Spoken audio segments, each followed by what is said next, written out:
Perkenalkan, nama saya MDK Ferdiansyah dengan NIM 2103201108. Baik, di sini saya akan sedikit memaparkan mengenai materi, yaitu guna untuk memenuhi tugas dari mata kuliah manajemen dan resiko bisnis. Di sini sebelumnya saya ingin memaparkan mengenai risiko dan manajemen risiko, yaitu dimana ini merupakan video pertama saya, yaitu mengenai materi risiko dan manajemen risiko. Yang pertama, risiko. Seperti yang kita ketahui bahwa risiko adalah kemungkinan hasil yang diperoleh menyimpang dari yang diharapkan. Risiko itu sendiri bersifat inheren atau melekat pada segala sesuatu.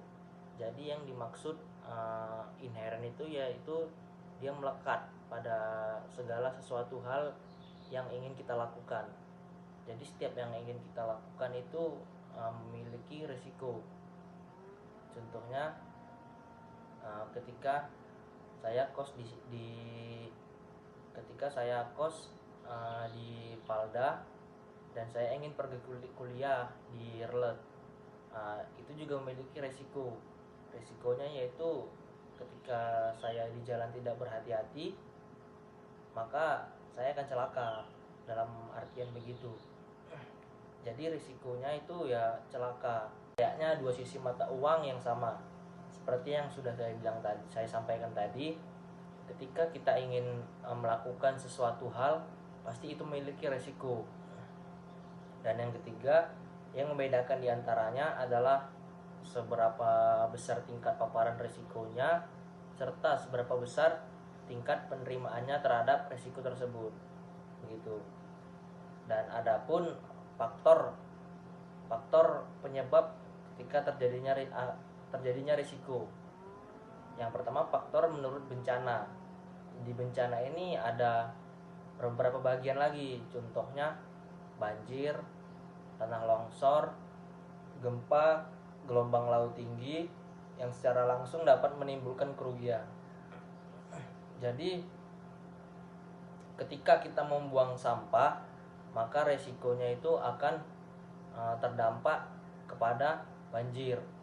Jadi ketika kita ingin membuang sampah sembarangan, maka pikir-pikirlah dulu sebelum membuang sampah itu, apa yang akan resiko kita hadapi. Yang kedua ada tanah longsor. Jadi ketika penebangan hutan secara liar atau penebangan pohon-pohon secara liar, maka itu juga menimbulkan resiko tanah longsor. Maka dari itu, melakukan penebangan jangan secara liar, melakukan penebangan dengan cara yang baik. Adapun beberapa risiko yang tidak bisa diprediksi, yaitu gempa dan gelombang laut yang tinggi. Ini mungkin kalau gempa kita bisa memprediksi melalui BMKG atau badan-badan meteorologi dan geofisika lainnya. Dari beberapa faktor-faktor terjadinya risiko tersebut, yaitu menimbulkan beberapa kerugian, baik itu untuk orang lain atau diri sendiri atau untuk siapapun. Maka dari itu, untuk manajemen risiko tersebut, kita harus memanajemen diri kita sendiri agar tidak membuang sampah atau sebagainya. Yang kedua ada faktor penyebab terjadinya risiko dalam kategori bahaya. Di dalam kategori bahaya ini ada beberapa bagian lagi, yaitu bahaya fisik, bahaya moral, bahaya karena hukum atau peraturan. Yang pertama itu ada bahaya fisik. Contohnya berhubungan dengan fasilitas bangunan, suatu kantor, peralatan yang gagal produk, gitu. Sebagai contohnya lagi, contoh dari tidak manajemen risiko terhadap fisik, bahaya fisik, yaitu tabung gas meledak itu dikarenakan kita menggunakan tabung gas tersebut dengan cara tidak hati-hati, dan kita juga harus membeli tabung gas yang bagus dan tidak bocor, atau itulah gunanya kita untuk manajemen resiko. Kita harus memilih dulu dan kita harus melihat-lihat barang yang bagus untuk digunakan atau yang tidak bagus untuk digunakan gitu. Yang kedua ada bahaya moral. Contohnya itu sikap ketidakjujuran atau ketidakdisiplinan, sikap yang tidak hati-hati, atau kurangnya perhatian dari pihak-pihak terkait dalam suatu organisasi. Jadi bahaya moral ini lebih ke sifat dalam diri.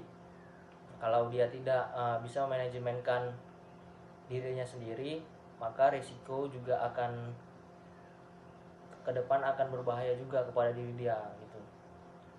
Yang ketiga, bahaya karena hukum atau peraturan. Misalnya mengakibatkan undang-undang atau peraturan yang telah ditetapkan, seperti yang saya sampaikan tadi, bahwa penebangan hutan itu merupakan suatu pelanggaran yang dilanggar oleh yang dilindungi oleh undang-undang.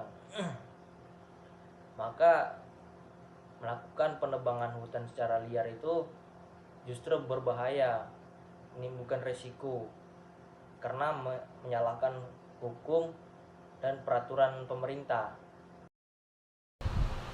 Baik, jadi adapun beberapa faktor penyebab terjadinya resiko, yaitu dalam kategori bahaya.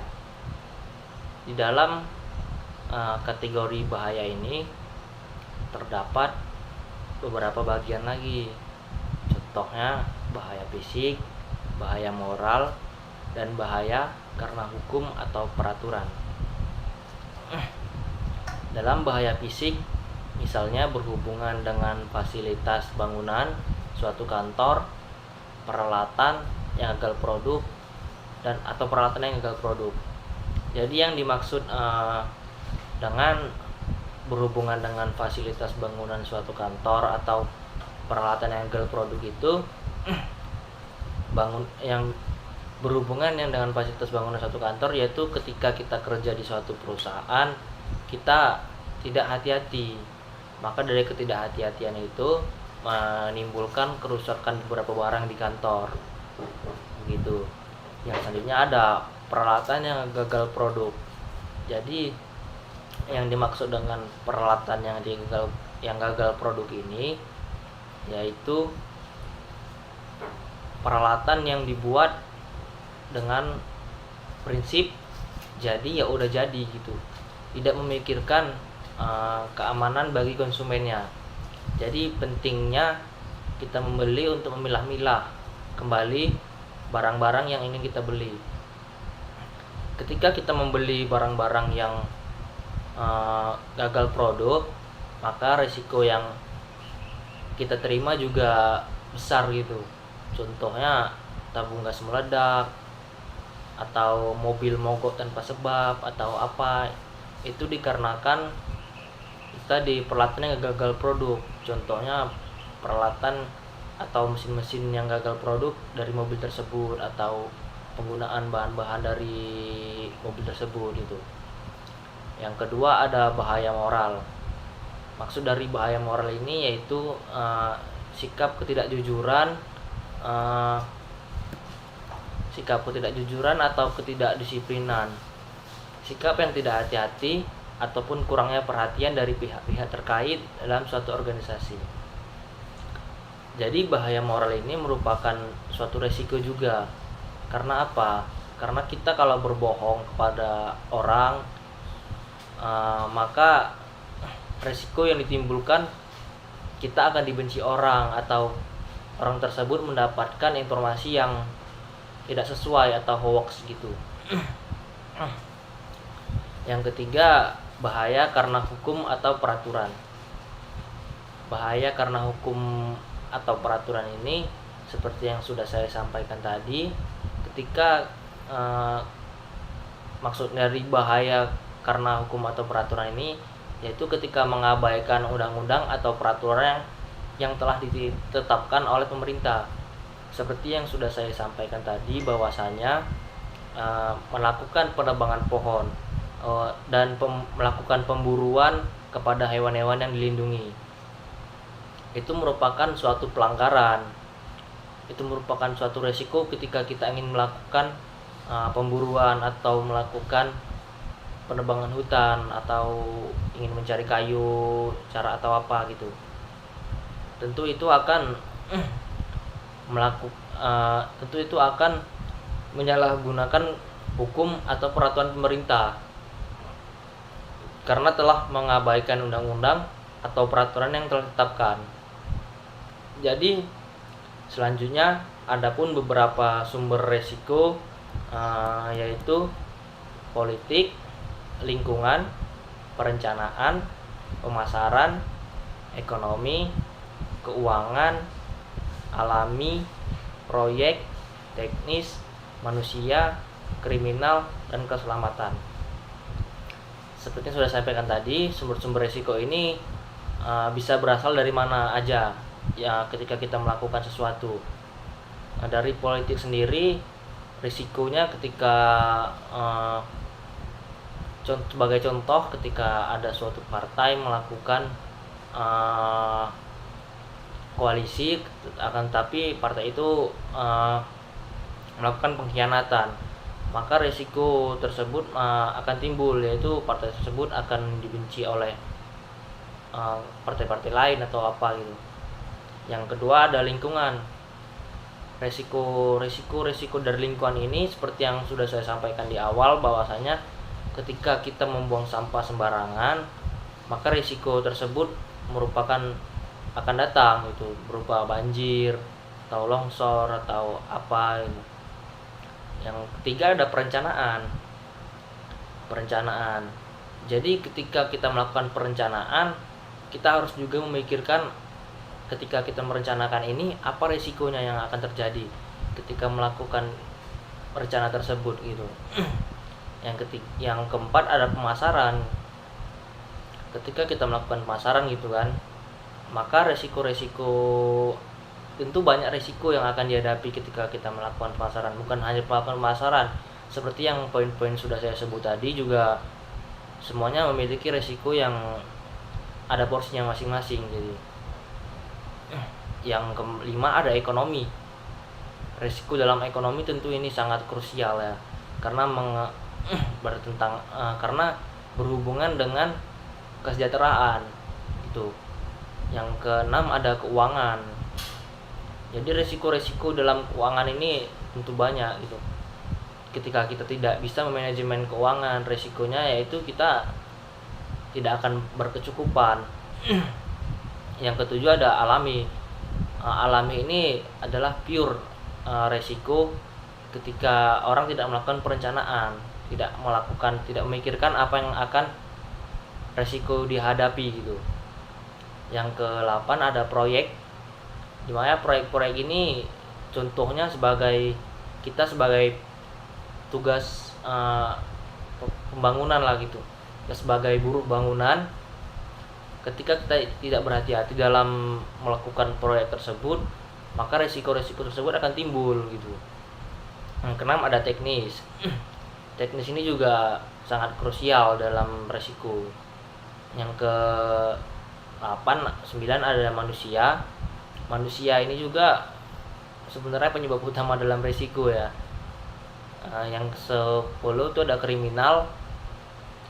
Kriminal ini contohnya lah, saya ambil contoh saja, bahwasanya kita berjalan sendiri lalu kita main handphone di tempat sepi, dan itu menimbulkan orang-orang berpikir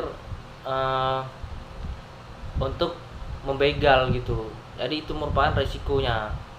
Jadi alangkah baik barang-barang berharga ketika di tempat sepi atau tempat-tempat rawan begal, kita harus berhati-hati. Sumber-sumber resiko lainnya itu ada keselamatan yang terakhir nih. Seperti contoh yang saya ambil tadi, keselamatan. ya kita harus berhati-hati untuk menghadapi resiko tersebut, keselamatan itu. Yang contoh yang pertama saya sampaikan, bahwasanya ketika saya kuliah, ketika saya kos di Palda dan kuliah saya di Relet, kalau saya tidak berhati-hati, maka dalam pergi kuliah saya tidak berhati-hati, maka keselamatan saya juga terancam, dan itu merupakan resikonya gitu. Selanjutnya ada jenis-jenis resiko. Yang pertama ada resiko murni. Menurut Hanafi 2009, resiko murni itu adalah suatu resiko yang bila mana terjadi akan memberikan kerugian, dan apabila tidak terjadi tidak akan menimbulkan kerugian, namun juga tidak menimbulkan keuntungan. Jadi resiko ini akibatnya hanya ada dua macam, rugi atau break even. Contohnya pencurian, kecelakaan, atau kebakaran gitu. Jadi kalau kecelakaan, kita kecelakaan tunggal gitu, jadi itu ya tidak menimbulkan kerugian. Kalau terjadi juga tidak menimbulkan keuntungan gitu. Yang rugi ya kita sendiri gitu, menimbulkan kerugian tapi tidak juga menimbulkan keuntungan. Atau kebakaran itu karena kita tidak memikirkan resiko dalam berbuat hal, tidak manajemen resiko gitu. Seharusnya itulah seperti yang kita pahami tadi, dalam mata kuliah manajemen ini diharapkan untuk tiap-tiap mahasiswa dapat memahami atau dapat memanajemenkan resiko tersebut. Yang kedua ada resiko spekulasi. Resiko spekulasi ini adalah resiko yang berkaitan dengan terjadinya dua kemungkinan, yaitu peluang mengalami kerugian finansial atau memperoleh keuntungan. Resiko ini akibatnya ada 3 macam, rugi, untung, atau break even. Beda dengan resiko murni. Kalau resiko murni hanya dua macam, rugi atau break even, maka resiko spekulasinya ada rugi, untung, atau break even. Jadi contohnya adalah investasi saham di bursa efek, membeli undian atau sebagainya gitu. Yang dimaksud dengan resiko spekulasi. Jadi dalam melakukan investasi saham atau apa, kita perlu manajemen dulu nih. Apa yang harus kita pahami, bagaimana kalau nanti sewaktu-waktu saham turun atau gimana gitu. Itu harus kita pahami juga. Dan resiko bisnis menurut Jorion tahun 1997, resiko bisnis adalah resiko yang dihadapi oleh organisasi atas kualitas dan keunggulan pada beberapa produk pasar yang dimiliki oleh organisasi. Resiko seperti ini hadir karena adanya ketidakpastian dari aktivitas bisnis seperti inovasi teknologi serta desain produk dan pemasaran. Jadi yang dimaksud resiko bisnis ini, kita dalam melakukan bisnis harus melakukan perencanaan. Perencanaan apa yang akan kita lakukan ke depan. Yang kita lakukan ini apa risikonya, bagaimana menanggulangi risikonya begitu. Dan ada lagi risiko strategi. Risiko strategi ini muncul karena adanya perubahan fundamental pada lingkungan ekonomi atau politik. Risiko strategi ini sangat sulit untuk dihitung karena berhubungan dengan hal-hal makro di luar organisasi seperti kebijakan ekonomi, iklim, politik, dan sebagainya gitu. Yang menurut Jorion juga ada risiko keuangan. Risiko keuangan ini merupakan risiko finansial. Risiko yang timbul sebagai akibat adanya pergerakan pada pasar finansial yang tidak dapat diperkirakan. Risiko ini berkaitan dengan kerugian yang mungkin dihadapi di dalam pasar finansial seperti kerugian akibat pergerakan tingkat suku bunga atau adanya kegagalan atau default dalam obligasi finansial. Jadi risiko keuangan ini lebih sentral ke pemerintahan.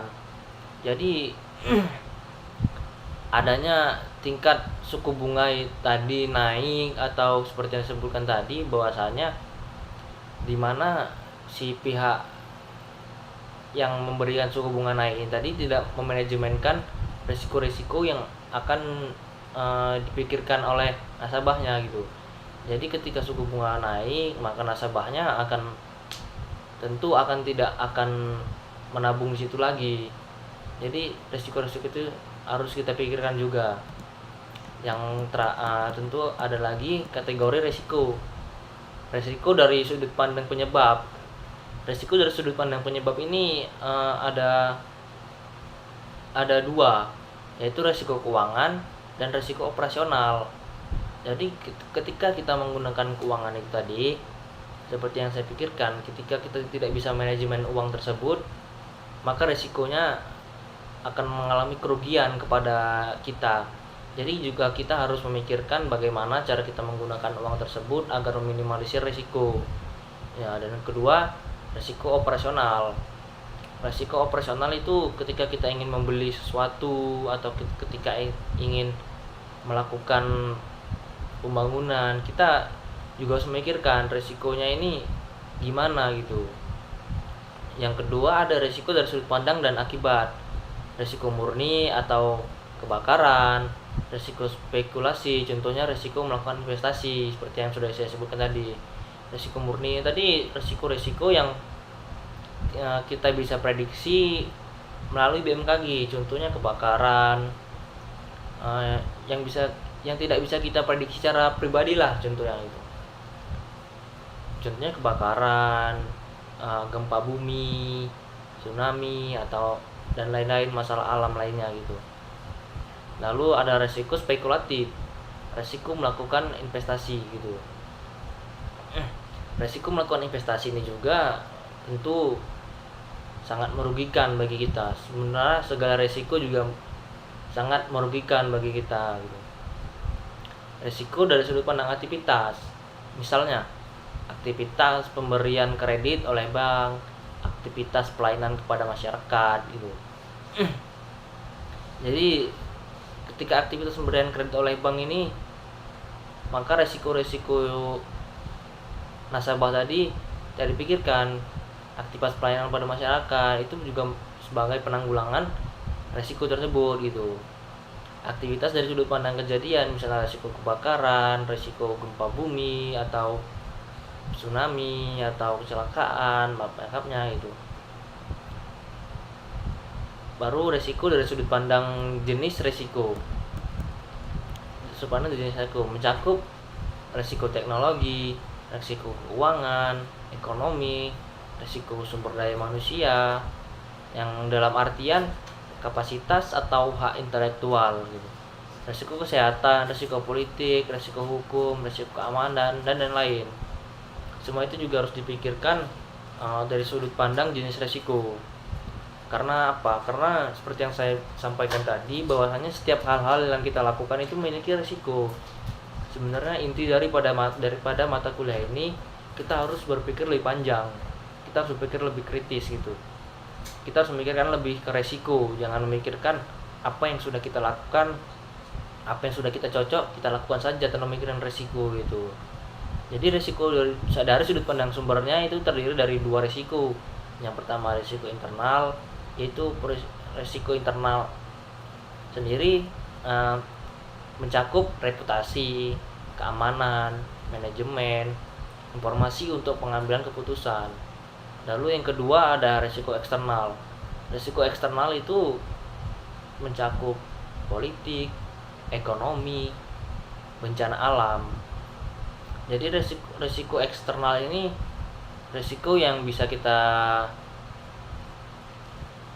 bilang, bisa kita prediksi dan juga tidak bisa kita prediksi eksternal ini. Contohnya politik. Untuk politik bisa kita prediksi, ekonomi bisa kita prediksi, namun bencana alam tidak bisa kita prediksi. Resiko internal ini merupakan resiko-resiko yang gimana ya bilangnya, resiko-resiko yang terlalu signifikan untuk dipikirkan. Resiko dari sudut pandang penerima resiko, jadi mencakup orang atau human rights, resiko reputasi, hasil program, bangunan, aset, lingkungan, pelayanan, dan lain-lain. Jadi risiko-risiko tersebut juga sangat signifikan. Risiko dari sudut pandang tingkat kemungkinan atau level status risiko rendah, risiko menengah, dan risiko tinggi.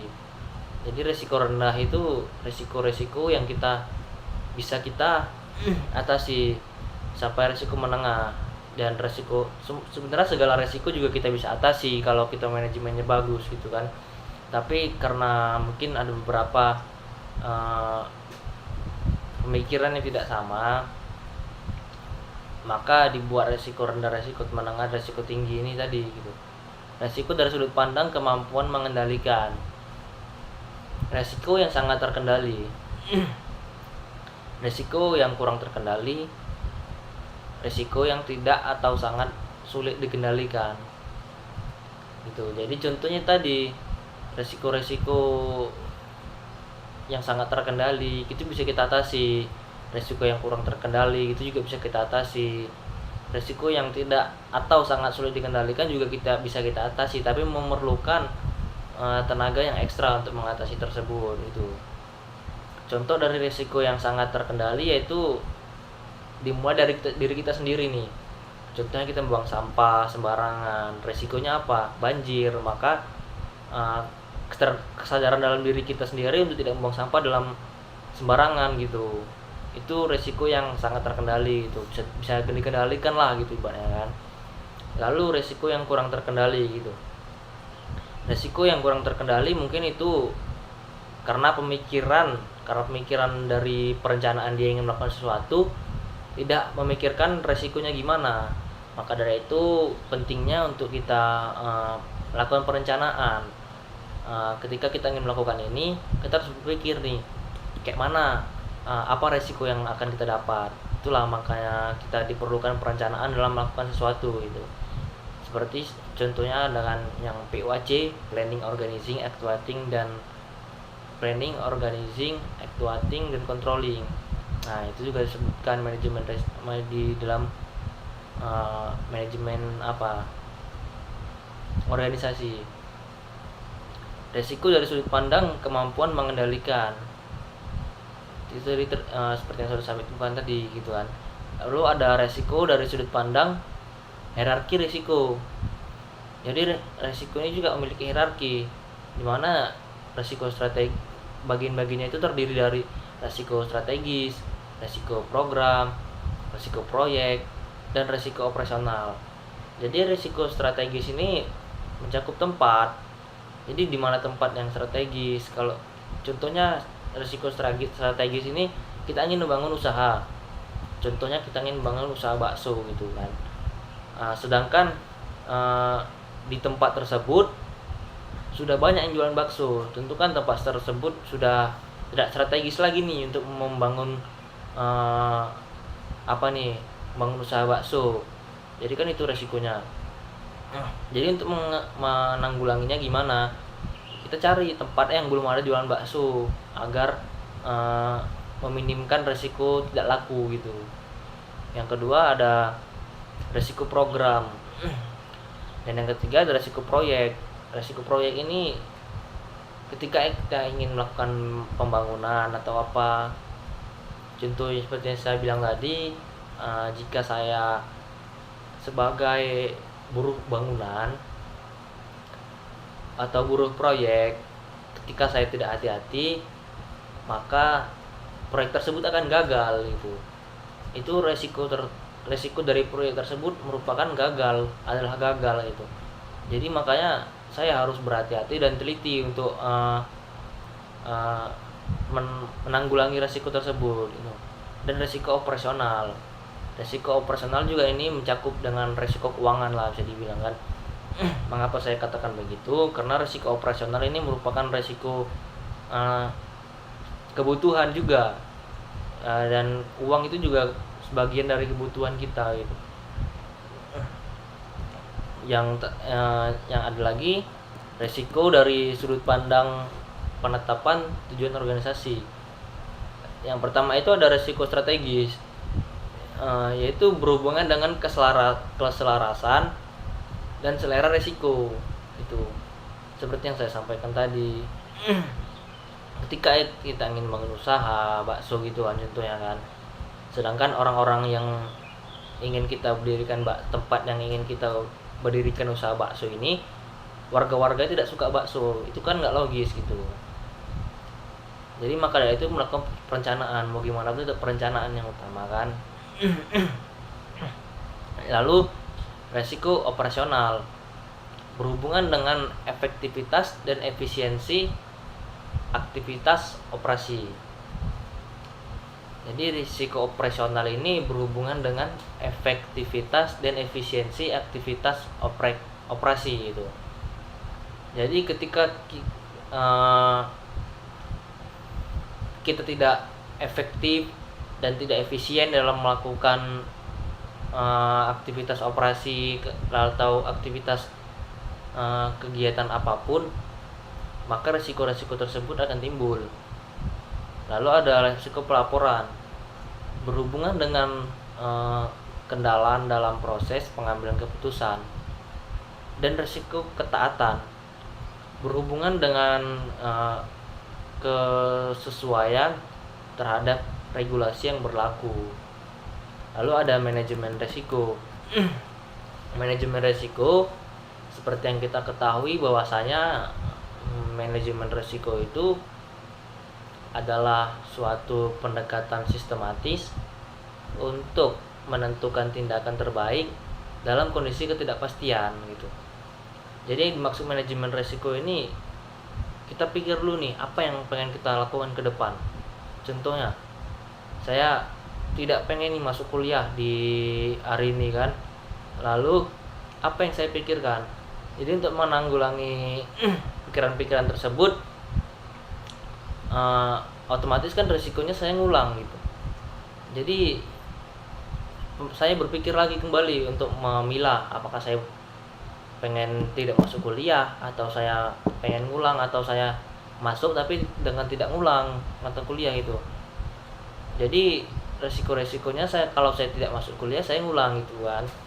Maka untuk pendekatan sistematis tersebut, pemikiran tersebut, maka saya tidak pengen ngulang, maka saya ingin masuk kuliah gitu. Jadi mau gimana pun saya tetap harus kuliah agar tidak ngulang. Proses manajemen risiko yang lengkap dimulai dari penetapan konteks, identifikasi risiko, analisis risiko, evaluasi risiko, dan penanganan risiko, serta dilengkapi dengan adanya komunikasi dan konsultasi pada masing-masing tahapan dan monitoring review. Jadi proses manajemen risiko ini dimulai dari penetapan konteks. Seperti yang saya sampaikan tadi, penetapan konteks, apa ini yang ingin kita lakukan untuk ke depan, apa yang kita ingin lakukan untuk hari ini, dan ketika kita melakukan ini apa risikonya. Itu ada di identifikasi risiko, lalu kita analisis nih risikonya. Jadi cara analisis risikonya kan sama identifikasi risiko, lalu kita evaluasi nih risikonya gimana nih, ini merupakan resiko yang fatal atau tidak gitu. Lalu kita evaluasi kayak mana cara menanggulanginya resiko tersebut, kayak mana cara mengatasi resiko tersebut gitu. Jadi adapun tujuan manajemen resiko, yang pertama melindungi organisasi dari tingkat resiko signifikan yang dapat menghambat pencapaian tujuan organisasi. Jadi pentingnya manajemen resiko atau manajemen perencanaan lainnya dalam organisasi, yaitu melindungi organisasi dari tingkat resiko signifikan yang dapat menghambat pencapaian organisasi tersebut gitu. Jadi perlunya kita planning, manajemen atau apa, yaitu dengan tujuan melindungi organisasi dari tingkat resiko gitu. Maka resiko tersebut ketika kita melakukan perencanaan atau melakukan manajemen resiko tersebut akan berkurang. Lalu yang kedua ada mendorong manajemen untuk bertindak proaktif, mengurangi resiko kerugian, menjadikan pengelolaan resiko sebagai sumber keunggulan bersaing dan keunggulan kinerja organisasi. Memberikan dasar yang kuat dalam pengambilan keputusan dan perencanaan. Mendorong setiap insan organisasi untuk bertindak hati-hati dalam menghadapi resiko organisasi sebagai upaya memaksimalkan nilai organisasi demi mencapai tujuan yang diinginkan bersama. Lalu ada meningkatkan kepatuhan terhadap regulasi. Jadi meningkatkan kepentingan dan kepercayaan para pemangku kepentingan, meningkatkan ketahanan organisasi, membangun kemampuan mensosialisasikan pemahaman mengenai risiko dan pentingnya pengolahan risiko, meningkatkan kinerja organisasi melalui penyediaan informasi, tingkat risiko yang dituangkan dalam peta risiko atau risk map yang berguna bagi manajemen dalam proses pengembangan strategi dan perbaikan proses manajemen risiko secara terus-menerus gitu. Jadi tujuan manajemen risiko ini sangat banyak. Nah, seperti yang sudah saya sampaikan tadi, meningkatkan kepatuhan pada regulasi. Jadi membuat para manusia yang ada dalam organisasi tersebut menjadi patuh terhadap regulasi gitu, menjadi taat. Jadi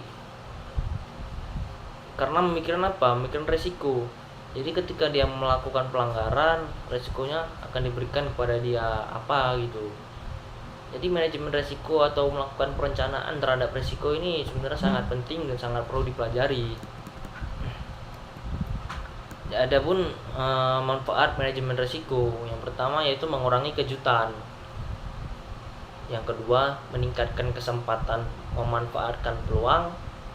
Yang ketiga, meningkatkan kualitas perencanaan dan meningkatkan pencapaian kinerja. Yang keempat, meningkatkan hubungan yang baik dengan pemangku kepentingannya. Yang kelima, meningkatkan kualitas pengambilan keputusan. Dan yang keenam ada meningkatkan reputasi organisasi. Yang ketujuh ada meningkatkan rasa aman bagi pimpinan dan seluruh pegawai. Dan ke-8 ada meningkatkan akuntabilitas dan tata kelola organisasi. Adapun beberapa prinsip manajemen risiko. Prinsip dari manajemen risiko yaitu melindungi dan menciptakan nilai tambah.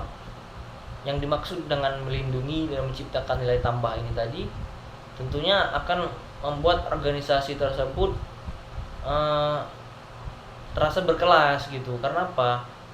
Karena semua resiko-resiko sudah dimanajemenkan, sudah tahu dia apa yang akan dilakukan ketika menghadapi resiko ini, ketika menghadapi masalah ini.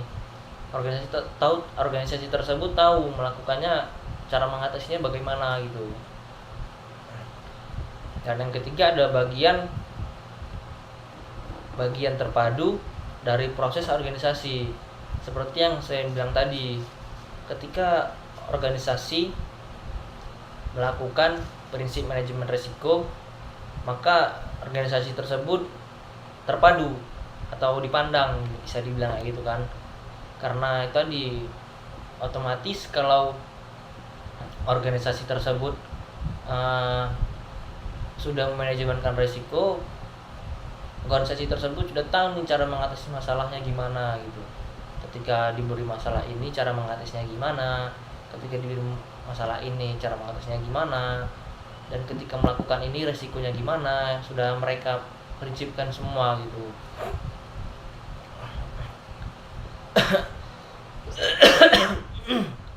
Yang ketiga, bagian dari proses pengambilan keputusan.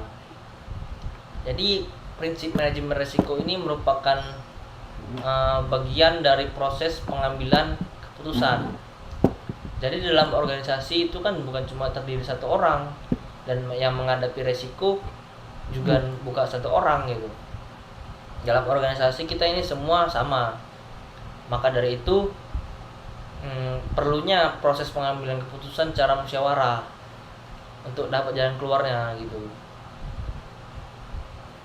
Manajemen resiko merupakan dari proses pengambilan keputusan, bisa dibilang juga sebagai proses pemecahan masalah dalam suatu organisasi. Manajemen resiko kan. Yang keempat, secara khusus menangani aspek ketidakpastian. Jadi yang namanya resiko itu kan tidak pasti ini, apa benar terjadi atau tidak gitu. Jadi dibuatnya prinsip manajemen resiko tersebut agar kita mengetahui nih, apakah kalau kita melakukan ini benar-benar terjadi di kemudian hari gitu. Apakah kita melakukan ini ekspektasi kita terjadi, akan tetapi tidak terjadi gitu. Itulah prinsip manajemen risiko. Yang kelima, bersifat sistematik, terstruktur, dan tepat waktu. Jadi bersifat sistematik ini prinsip manajemen risiko bersifat sistematik, itu sifatnya tepat waktu, terstruktur, terjadwal, dan dapat memecahkan masalah gitu maksudnya. Prinsip manajemen risiko terstruktur dan berwaktu. Lalu ada berdasarkan pada informasi terbaik yang tersedia. Jadi prinsip manajemen risiko ini tadi berdasarkan pada informasi terbaik yang tersedia gitu. Jadi untuk menanggulangi masalah yang ada di organisasi atau apa, itu berdasarkan informasi yang terbaik gitu. Jangan pula kita menerima berita hoax gitu. Makanya disebutkan di sini bahwasanya prinsip manajemen risiko berdasarkan pada informasi terbaik yang tersedia, bukan yang terhoax gitu. Yang ketujuh, ada khas untuk penggunanya. Jadi penggunanya prinsip manajemen risiko ini tentu memiliki ciri khusus tersendiri lah bagi penggunanya ketika memanajemenkan risiko tersebut itu. Contohnya saja, ketika saya beri contoh, khas dari untuk penggunanya manajemen risiko ini tadi yaitu mereka dapat memecahkan masalah dengan mudah gitu. Ketika dihadapkan dengan masalah, ketika dihadapkan dengan suatu situasi yang dilema, ketika mereka sudah melakukan melakukan perencanaan manajemen risiko, mereka mudah saja untuk mengatasinya gitu. Karena itu khas dari prinsip manajemen risiko atau prinsip perencanaan manajemen risiko. Yang ke-8, ada mempertimbangkan faktor manusia dan budaya. Jadi resiko-resiko ini mempertimbangkan manusia dan budaya. Jadi kalau kita melakukan ini, contohnya bahayanya untuk manusia apa, dan ketika melakukan SARA resikonya terhadap budaya apa gitu. Jadi prinsip manajemen risiko ini juga sebenarnya mencakup untuk keseluruhan, bukan hanya manusia dan budaya doang, untuk keseluruhan gitu. Dan yang ke-9, harus transparan dan inklusif gitu. Jadi resiko ini harus transparan atau harus jelas dan inklusif gitu. Jadi resiko-resiko masalah-masalah ini harus jelas untuk kita memanajemenkan resiko tersebut, dan inklusif gitu. Yang 10, bersifat dinamis, berulang, dan tanggap terhadap perubahan.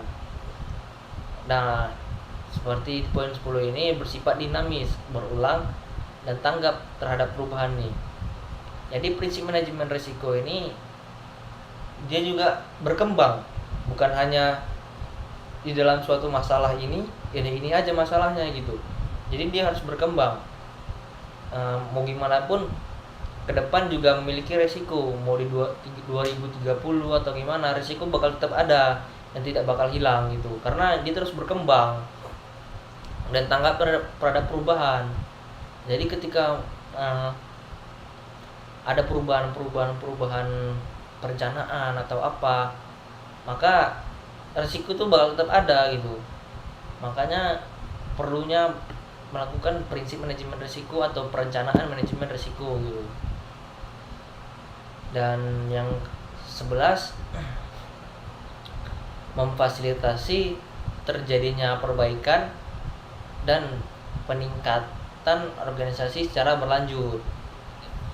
Yang dimaksud memfasilitasi terjadinya perbaikan dan peningkatan organisasi secara berlanjut yaitu contohnya ini organisasi sebelumnya tidak menjalankan prinsip manajemen risiko atau perencanaan manajemen risiko nih.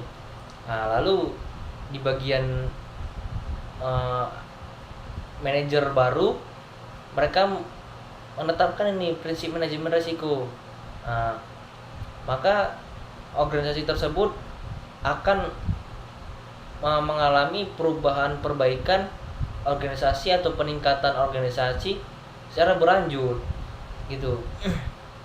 Jadi nama organisasi ini bakal yang awalnya tidak ada nama menjadi berkembang pesat namanya gitu. Karena apa? Karena sudah melakukan prinsip manajemen risiko. Jadi prinsip manajemen risiko ini juga bisa meningkatkan meningkatkan nama-nama organisasi atau kinerja organisasi tersebut gitu. Karena dari organisasi tersebut ketika